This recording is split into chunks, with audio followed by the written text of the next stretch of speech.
ഇത്രമാത്രം മനസ്സിലാക്കുക.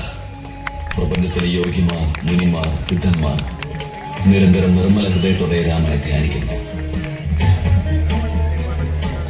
വേദപുരാണ ശാസ്ത്രങ്ങൾ അദ്ദേഹത്തിന്റെ കീർത്തികളെക്കുറിച്ച് വാഴ്ത്തിപ്പാടുന്നു. രാമൻ സർവം നമ്മിൽ വ്യാപിച്ചിരിക്കുന്നു.